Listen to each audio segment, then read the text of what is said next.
Dhuna në familje, tradhtia bashkëshortore dhe vështirësitë ekonomike janë ndër shkaqet kryesore të shtimit të rasteve të divorceve në të gjithë Shqipërinë gjatë viteve të fundit. Kështu është shprehur avokatja Seila Demi në një intervistë për televizionin Apollon, ku theksoi se këto janë arsyet më të shpeshta që çojnë në prishjen e një martese. Sipas saj, pasojat e këtyre ndarjeve janë të rënda, sidomos për fëmijët, të cilët shpeshherë mbartin traumën psikologjike të procesit. Avokatja Demi këshillon çiftet të kërkojnë mënyrat më të mira për të menaxhuar ndarjen, pa dëmtuar mirëqenien emocionale të fëmijëve. Gjatë vitit të kaluar, gjykatat e shkallës së parë në të gjithë vendin kanë trajtuar një numër të lartë çështjesh me objekt zgjidhje martese, ku në shumë raste kërkesa ka qenë me pëlqim të dy anshëm.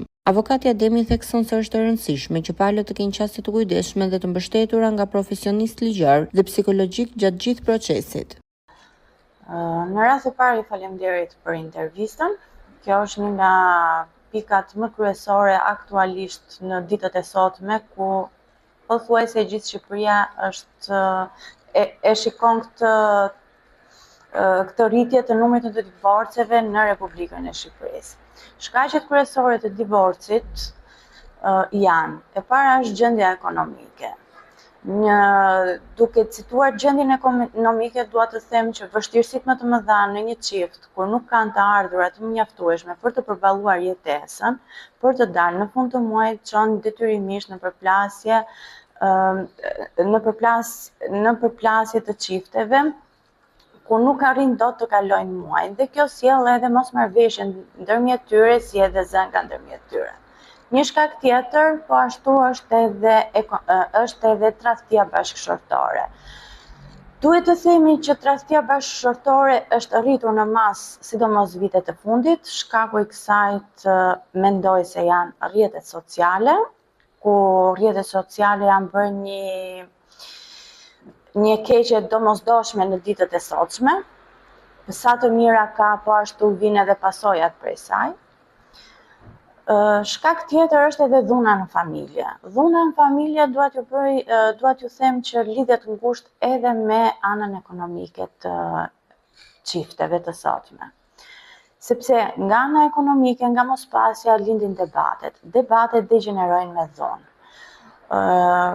Njerëzit nga mospasja fillojnë edhe drejtohen drejt alkoolit apo drejt lëndëve narkotike. Kjo sjell edhe pasojat e tjera, ku shpesh këto nga alkooli si edhe nga lëndet narkotike degenerojnë në dhunë.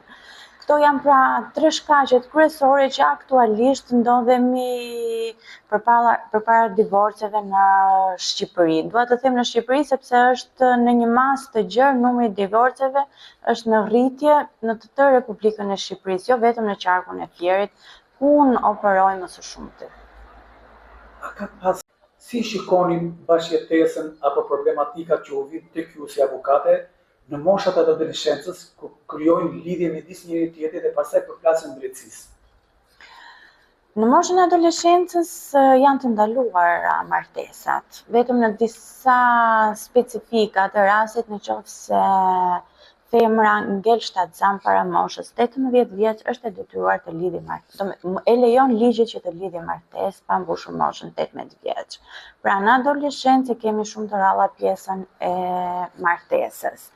Por dua të them që kanë ardhur të rinj, diku te 19-20 vjeç, dhe problematikat janë të njëjtat. Gjenden para faktit që nuk i përballojnë dot jetesën vetëm. Gjenden para faktit të tradhtive, sepse një i ri është më i predispozuar, në thonjza, të tradhtoj vetë edhe nga mosha, si nga ana e mashkullit, ashtu edhe nga ana e femrës. Pra nuk është një problematik tek të rinjt, unë nuk para e kam hasur si problematik të hapur shumë, që të ketë për masa të gjera.